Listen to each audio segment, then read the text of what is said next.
So Kota Tua, a city aged 500 years old, also known as Batavia. Batavia was the old trading port between the Indonesians and the Dutch for spices worth a lifetime of money a few centuries ago. And I would dare say that Kota Tua, hundreds of years ago, was the most prosperous city at that time. And those were certainly my thoughts when I first went to Kota Tua 3 years ago. I could still remember the scene vividly. I was on a Jakarta Good Guide walking tour, and the first stop that I made was to this building, Gedung Bumi Daya. And it really attracted my eye because of its white facade, and it looked somewhat like a theater. So I was very interested to go in, and I eventually did. And here was what I found. I expected this building to hold some type of activity, economic activity, whether that be a hotel, a restaurant, a cafe, or even maybe a museum. After all, it's a symbol of our heritage here in Jakarta. But here is what I found. This is the reality behind the white and beautiful facade. An empty building that still today remains unused.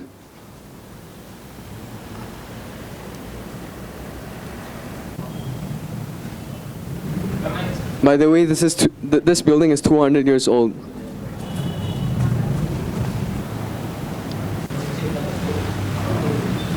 And so I wondered at that time, is this the condition of all buildings in Kota Tua?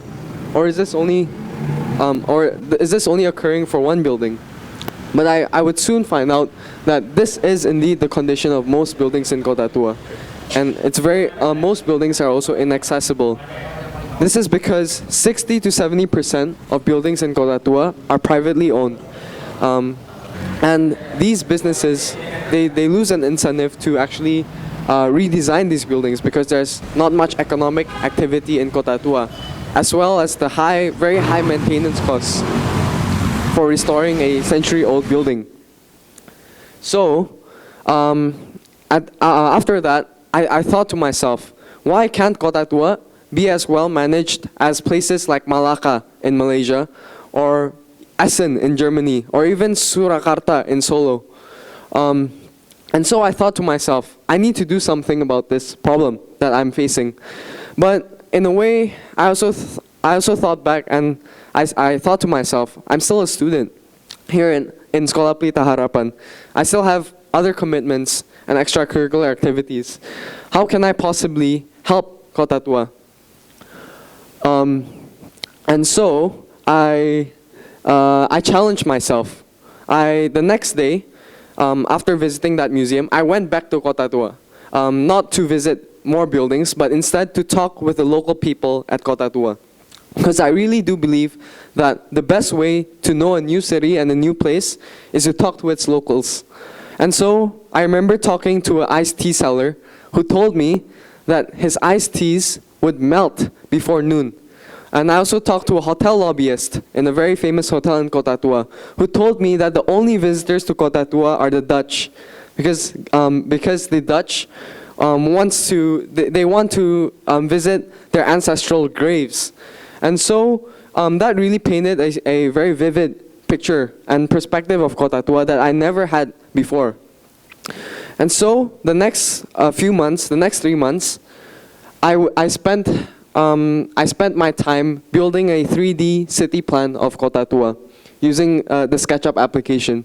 And today I can show you this is what it looks like. I wanted to make a city plan that of my dreams and hopes for Kota Tua.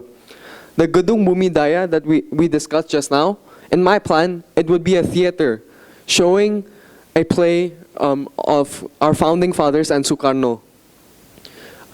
Across Fatahillah Square, in my plan, there would be a shopping street full of stores and areas where business and local businesses could use for restaurants, to sell local souvenirs and such. And there would be more squares and public spaces in Kota Tua, which is very lacking right now. There would be places where people like me who like to wander off into cities, where we can go and find a random coffee shop and maybe talk to a few different new people. And so, after creating this plan, I felt a sense of, I felt like I accomplished something. I made a city plan. But in a way, in the other hand, I also felt that my work in Kota Tua is still not enough. By the way, I made this plan 3 years ago. And since then, I've started to find more ways where I can impact Kota Tua directly. Because making a master plan is great, but what's the value of these ideas if it's not implemented? And so I established a student organization called the Kota Tua Project. And the mission is simple: to transform Kota Tua using data and youth empowerment. Our vision is quite daring, I must admit. It's to make Kota Tua a UNESCO World Heritage Site by 2020. And our slogan is Kota Tua, Kota Kita. That's my favorite part of our profile. The translation is, of course, Old Town is our town. And after setting the student organization about a year ago, I learned a lot of valuable lessons that I would like to share. Firstly, I learned of the power of connecting with individuals and organizations that are like-minded. So the Kota Tua project is based in my school right here in Sekolah Pelita Harapan, and I founded it along with 5 other members, 5 other friends, and as a group we would engage with a lot of discussions on a weekly basis on how to solve the issues in Kota Tua. But this year we've expanded to 12 of our members. One of our biggest partners is the Consortium of Kota Tua. The Consortium is a public-private partnership scheme formed by President Jokowi when he was the governor of Jakarta. And its task is to solve the issues in Kota Tua.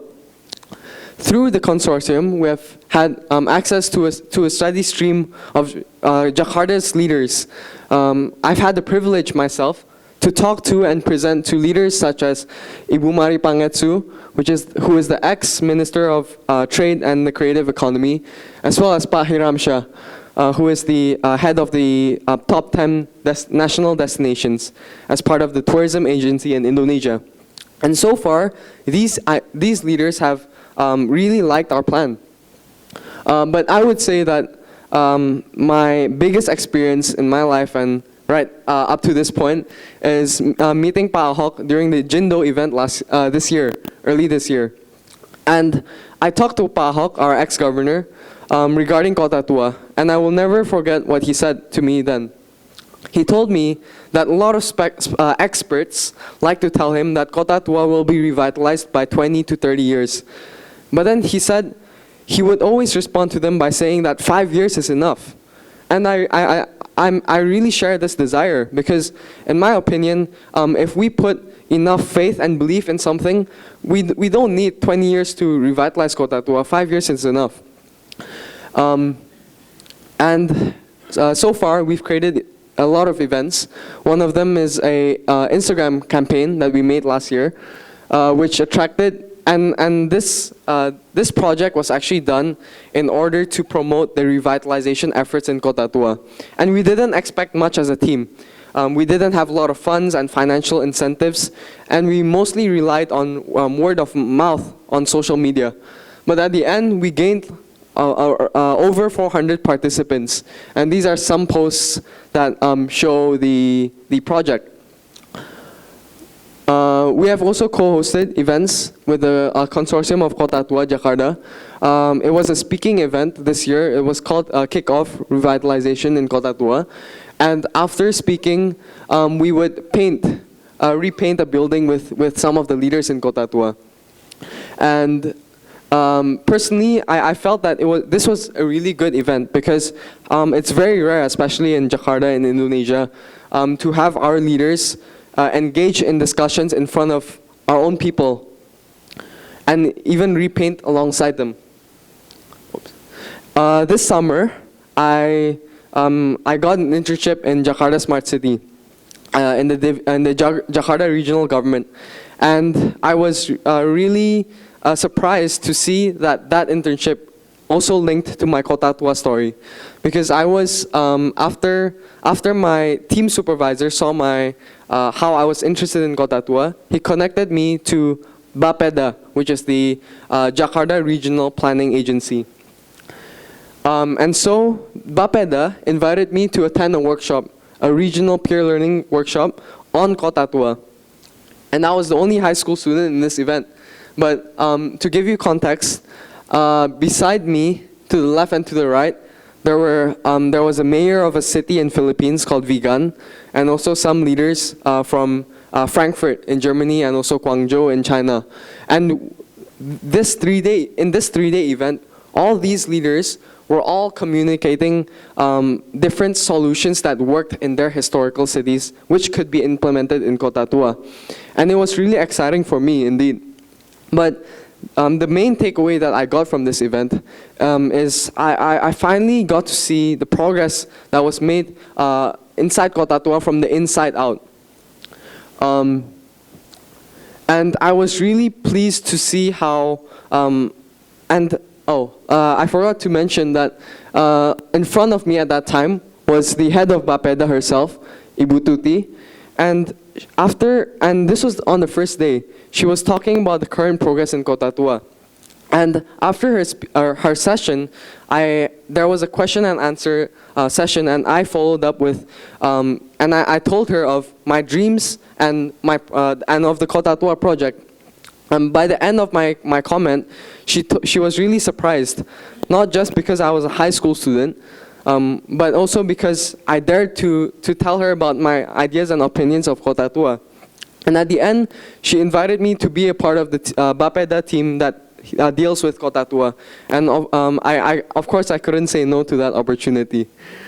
But in this event, there were a lot of historical cities who shared with us their progress. This was a lady from the city of Essen in Germany. She was part of the UNESCO committee. And so she shared to us how Kota Tua can be a UNESCO World Heritage Site. But if there's one thing that I want everyone here to take away from my presentation today, I would say that it has been an honor to work in Kota Tua, but it's also rather surprising for me because, especially in Indonesia, as a young person, I've always thought that those who deal with politics and development in general it's like a grown-up conversation. Even in Kota Tua, I used to think that I could not make any difference in Kota Tua. After all, there are already a lot of experts, archaeologists, historians, even economists who actually have the final say on Kota Tua. But my perception was really wrong at the end, because I got to convey a lot of my ideas to the different leaders in Kota Tua. And so I think it's really important for us to use this experience to show how there's no, in a way, there's no barriers between in different areas that we're interested in. I myself, I'm interested in politics, and I've always thought that experts would rule politics, like politicians and economists. But in a way, I guess we all have that perception. I mean, who are we? We're just citizens. What part do we have in the growth of our Indonesian society? But in a way, there's no boundaries, and we shouldn't think with these boundaries in mind. At the end, we have to rethink cultural development. We have to rethink public policy, and we have to rethink politics in general.